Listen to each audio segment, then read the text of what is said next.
યજ્ઞ સિવાયની ઈશ્વર બુદ્ધિ તથા કર્મ સિવાય, નિષ્કામ કર્મ સિવાયની ભાવનાથી થતું કર્મ છે એ કર્મ બંધન કરનારું નીવડે છે.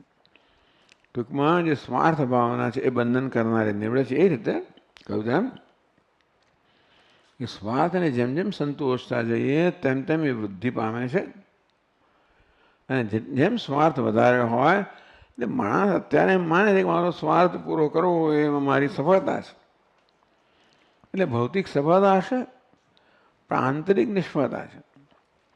આંતરિક એટલે ટૂંકમાં એ દ્વારા જે સફળતા ઈચ્છે છે એને ખબર નહીં કે સફળતા એ કોઈ બહારની વસ્તુ નથી, એ કોઈ બહારના વસ્તુથી મપાતી નથી, કે ધન સંપત્તિ કે સત્તા પ્રતિષ્ઠાને સફળતા કહેવાય નથી હોતું. અમુક એની મનસ્થિતિને સફળતા કહેવાય, જ્યાં માણસ આત્મસંતોષને સફળતા કહેવી જોઈએ.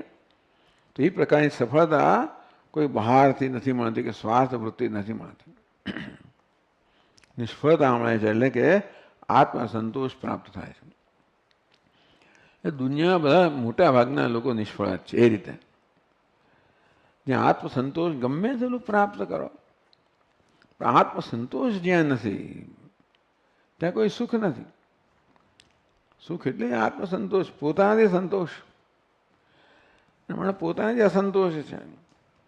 અને તેથી આ ભાવના જે છે યજ્ઞની ભાવના, નિષ્કામ ભાવના, નિસ્વાર્થ ભાવના એ આપણને આત્મસંતોષ આપનારી છે અને એ રીતે મુક્ત કરનારી છે. એને સ્વાર્થ ભાવના થતું કર્મ છે એ આત્મા અસંતોષ જન્માવે છે અને માટે બંધન જન્માવે છે. એટલે ભગવાન કહે છે કે ભાઈ નિષ્કામ કર્મ એટલે શું? મને કંઈ ના તને ના જોઈએ તો કોને જોઈએ? તો ઈશ્વરને જોઈએ. એટલે આપણી પાસે બે વિધિ છે કર્મ કરી ત્યારે સમર્પણ કરવાની. બે વિધિ છે.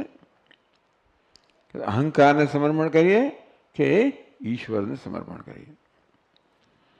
આમ સામાન્ય રીતે અહંકાર પોતાનું માથું પહેલાં ઉચકે, પોતાના દાવો પહેલાં કરે. એટલા જ માટે માણસ સામાન્ય રીતે અહંકારને સંતોષવા જ કર્મ કરતો હોય છે. એના માટે આપણે કોઈ વિચારવું નથી પડતું. એ વસ્તુ વૃત્તિ એટલી બધી સ્વાભાવિક થઈ ગઈ છે, વિચાર કર્યા વગર માણસ સ્વાર્થ પ્રેરિત કર્મ જ કરે.